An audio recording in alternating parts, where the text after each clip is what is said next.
പഹൽഗാമിൽ തീവ്രവാദം നടത്തിയവരെ അറിയാലോ, the resistance front.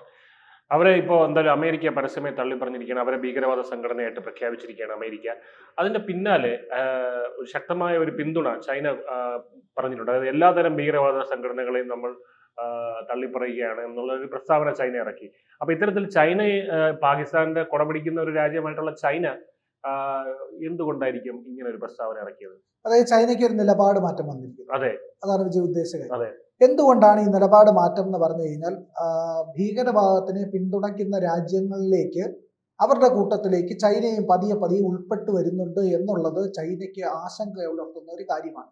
അതിൽ പ്രധാനപ്പെട്ട കാര്യം എന്താണെന്ന് വെച്ച് കഴിഞ്ഞാൽ, പാകിസ്ഥാനികളാണല്ലോ ഈ പറയുന്ന ഈ റെസിസ്റ്റന്റ് ഫ്രണ്ട് എന്ന് പറയുന്ന ആൾക്കാരിലെ തന്നെ ഭീകരവാദികളാണ്. ഈ ഭീകരവാദികളെ പിന്തുണയ്ക്കുന്നത് പാകിസ്ഥാനാണ്. അപ്പോൾ പ്രത്യക്ഷത്തിൽ തന്നെ പാകിസ്ഥാനാണ് പഹൽഗാമിലെ ഭീകരാക്രമണം നടത്തിയത് എന്ന് നമുക്ക് പറയാൻ കഴിയും.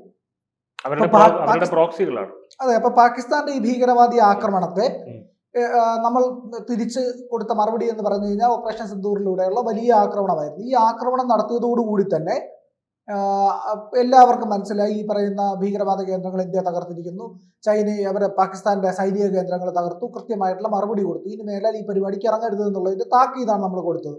ഈ താക്കീത് കൊടുത്തു കഴിഞ്ഞപ്പോഴത്തേക്കും ലോകരാജ്യങ്ങൾക്ക് മുന്നിൽ ഇന്ത്യയുടെ കരസേനയുടെ ഉപമേധാവി പറഞ്ഞ ഒരു പ്രധാനപ്പെട്ട കാര്യമുണ്ട്. അതായത് പാകിസ്ഥാന്റെ അതിർത്തിയിൽ ഞങ്ങൾ നേരിട്ടത് 3 ശത്രുക്കളെയാണ്. 1 പാകിസ്ഥാനോട് തന്നെയാണ്, 2 തുർക്കിയോടാണ്, 3 ചൈനയോടാണ്. ഈ 3 രാജ്യങ്ങളെ ഞങ്ങൾ നേരിട്ടു എന്ന് പറയുന്ന ഒരു കാര്യം കൂടി ഇതിനകത്ത് വന്നിരിക്കുന്നു. അപ്പോൾ ചൈന പ്രതിക്കൂട്ടിലേക്കായിരിക്കുന്നു. ചൈന കൊടുത്ത ആയുധങ്ങൾ വെച്ചിട്ടാണ് പാകിസ്ഥാൻ അടിച്ചത് എന്നുള്ളത് എല്ലാവർക്കും അറിയാം. ചൈനയുടെ ഇന്ത്യയിൽ വീണ ഈ പറയുന്ന മിസൈലിന്റെ ഭാഗങ്ങളൊക്കെ പാശ്ചാത്യ രാജ്യങ്ങളൊക്കെ പറയിക്കൊണ്ട് പോയി.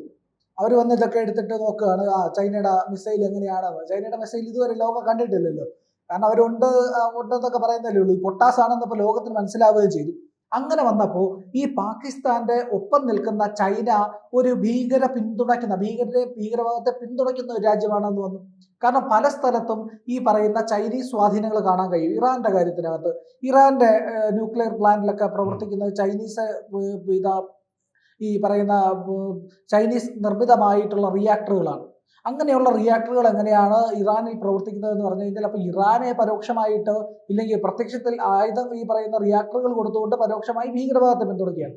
അതായത് ഇറാനെ പിന്തുണയ്ക്കുക എന്ന് പറഞ്ഞു കഴിഞ്ഞാൽ ഹിസ്ബുള്ളയെ പിന്തുണയ്ക്കുന്നു, അതുപോലെ ഹമാസിനെ പിന്തുണയ്ക്കുന്നു, ഹൂത്തികളെ പിന്തുണയ്ക്കുന്നു എന്നാണ് അർത്ഥം. അതുകൊണ്ട് തന്നെ ആ കാര്യത്തിലും ചൈനയുടെ പങ്ക് അവിടെ ഉണ്ട്. അപ്പൊ ഏതെല്ലാം തരത്തിൽ ഈ പറയുന്ന അമേരിക്ക വിരുദ്ധമായിട്ടുള്ള നിലപാടുകൾ ആരൊക്കെ എടുക്കുന്നോ അവർക്കൊപ്പം നിൽക്കാനായിട്ട് ചൈനയ്ക്ക് ഒരു ടെൻഡൻസി ഉണ്ട്. ആ ടെൻഡൻസി ഇപ്പൊ ലോക രാജ്യങ്ങൾക്ക് മുമ്പിൽ വെളിവായതോടുകൂടി തന്നെ ഈ പറയുന്ന പാശ്ചാത്യ രാജ്യങ്ങളെല്ലാം വന്ന് ഈ പാകിസ്ഥാൻ അയച്ച ചൈനീസ് മിസൈലുകളൊക്കെ എടുക്കുമ്പോൾ ചൈന പ്രതിക്കൂട്ടിലാവുകയാണ് ചെയ്യുന്നത്. അയ്യോ, ഞങ്ങളുടെ ആയുധമാണെന്ന് അവരെല്ലാം തിരിച്ചറിഞ്ഞു. പാകിസ്ഥാൻ അതാണ് ഉപയോഗിക്കുന്നതെന്ന് മനസ്സിലായി. അപ്പൊ പാകിസ്ഥാനെ പിന്തുണയ്ക്കുക വഴി ചൈന ഭീകരവാദത്തെ തന്നെയാണ് പിന്തുണയ്ക്കുന്നത് എന്നുള്ളത്. അതിന് പാകിസ്ഥാനെ പിന്തുണയ്ക്കുന്നത് പാകിസ്ഥാൻ അമേരിക്ക വിരുദ്ധ രാജ്യമായതുകൊണ്ടല്ല, അറിയാലോ.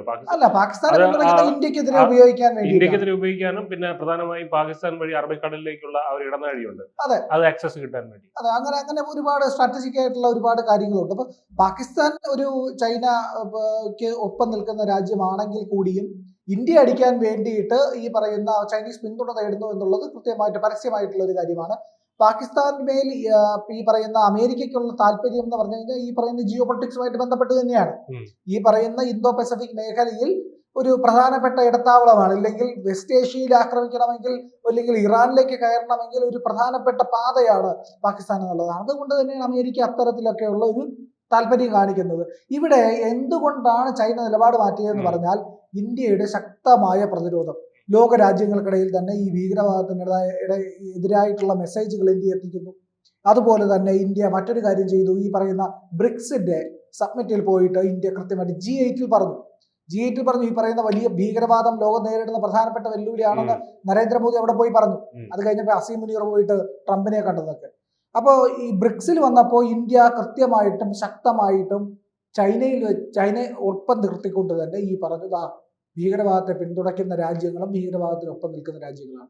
അവരുടെ ഈ ഭീകരവാദ രാജ്യങ്ങളെ പിന്തുണയ്ക്കുകയല്ലേ, പാകിസ്ഥാനെ പിന്തുണയ്ക്കുക വഴി നേരിട്ട് ഭീകരവാദത്തെയാണ് ചൈന പിന്തുണയ്ക്കുന്നത്. അപ്പൊ ചൈന പ്രതിക്കൂട്ടിലാവും. അപ്പോൾ ചൈനയുടെ അടുത്ത് ഇന്ത്യക്ക് വേണമെങ്കിൽ ചോദിക്കാം, നിങ്ങൾ ഈ കാണിച്ച ശരിയായില്ല, ഈ പറയുന്ന പാകിസ്ഥാൻ ആയുധം കൊടുത്തത് നിങ്ങളുടെ മോശം പരിപാടി, ഇപ്പോൾ അതും ഭീകരവാദത്തെ പിന്തുണയ്ക്കുക എന്ന് ഇന്ത്യയുടെ നിന്ന് ഒരു ചോദ്യം വന്നു കഴിഞ്ഞാൽ നേരിടാൻ വലിയ ബുദ്ധിമുട്ടാണ് ചൈനയ്ക്കത്. അപ്പൊ ചൈനയുടെ ഇമേജിനെ വലിയ തോതിൽ ബാധിച്ചുകൊണ്ടിരിക്കുന്നു എന്നുള്ളത് കൊണ്ടാണ് ഈ പറഞ്ഞ വിദേശകാര്യമന്ത്രി ചൈനയിലെത്തി, ബീജിംഗിലെത്തി ഈ ഷാങ്ഹായ് കോർപ്പറേഷന്റെ ഭാഗമായിട്ടുള്ള ഈ പറയുന്ന കൂടിക്കാഴ്ചക്കിടെ ഈ ചൈനയിലെ ഉന്നതരായിട്ടുള്ള എല്ലാ നേതാക്കളെയും കണ്ട് ഈ പറയുന്ന ചൈനീസ് പ്രസിഡന്റിനെ ആയാലും വിദേശകാര്യമന്ത്രി ആയാലും പ്രതിരോധ മന്ത്രി ആയാലും ഒക്കെ കാണുമ്പോൾ അവരൊരു അറ്റാക്കിംഗ് മോഡിലല്ല നിൽക്കുന്നത്. ഇന്ത്യയോടൊപ്പം നിന്ന് ഒരുമിച്ച് സഹകരണം, ഒരുമിച്ച് വികസനം, ഇതൊക്കെയാണ് പറയുന്നത്. അവർ ഒരുമിച്ച് വിജയം എന്നൊക്കെ പറഞ്ഞു. അപ്പോൾ സാധാരണഗതിയിൽ ഈ പറയുന്ന വിദേശകാര്യ മന്ത്രിമാർ തമ്മിൽ കൂടിക്കാഴ്ച നടത്തുന്നതിന് മുമ്പ് അതിർത്തിയിൽ സംഘർഷം ഉണ്ടാകും. ഗാൽവാൻ സംഘർഷമൊക്കെ നമുക്കറിയാമല്ലോ. പക്ഷെ ഇത്തവണ അങ്ങനെയൊന്നും ഉണ്ടായില്ല. നമ്മൾ അതിനു മുമ്പ് തന്നെ അങ്ങോട്ടൊരു അടി കൊടുത്തു. അതായത് ആക്രമണമാണ് സംഘർഷത്തിന് ശേഷമുള്ള ആദ്യ സന്ദർശനം കൂടി. അപ്പൊ നമ്മൾ ഈ പറയുന്ന ഒരു പ്രധാനപ്പെട്ട കാര്യം എന്ന് പറഞ്ഞു കഴിഞ്ഞാൽ ആക്രമണമാണ് ഏറ്റവും നല്ല പ്രതിരോധം. Attack is the best defence എന്ന് പറയുന്ന പോലെ ഇന്ത്യ എന്ത് ചെയ്തു എന്ന് പറഞ്ഞു കഴിഞ്ഞാൽ നമ്മുടെ വിദേശകാര്യമന്ത്രി അവിടെ പോകുന്നതിന് മുമ്പ് ദലൈലാമയുടെ സന്ദേശം ബീജിംഗിൽ എത്തിച്ചു, നവതി ആഘോഷവുമായിട്ട് ബന്ധപ്പെട്ടു. അപ്പൊ അത് അങ്ങോട്ട് കൊടുക്കുന്ന ഒരു അടിയാണ്. അപ്പൊ ഇതെല്ലാം കൊണ്ടും ചൈനയ്ക്ക് കൃത്യമായിട്ട് മനസ്സിലായ ഒരു കാര്യമാണ് ഇന്ത്യ സ്റ്റേൺ ആയിട്ടുള്ള ഒരു നിലപാട് എടുത്തിരിക്കുന്നു.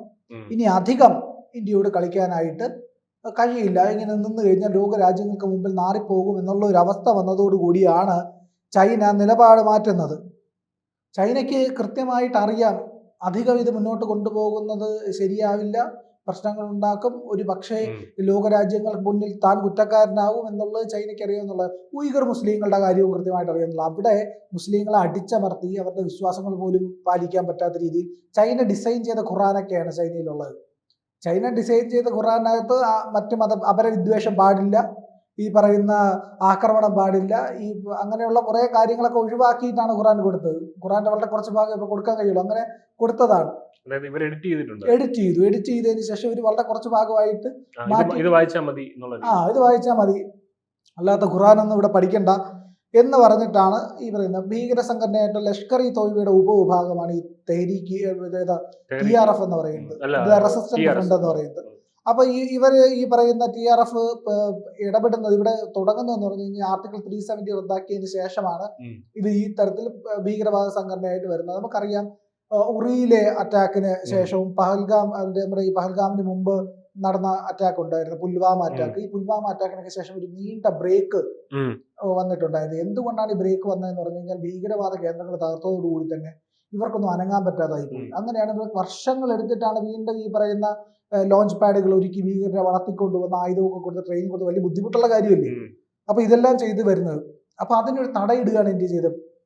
ഭീകരവാദ കേന്ദ്രങ്ങൾ തകർത്തു. ഇനി ഒരു 5 വർഷത്തേക്കെങ്കിലും ഭീകരർക്ക് അനങ്ങാൻ കഴിയില്ല.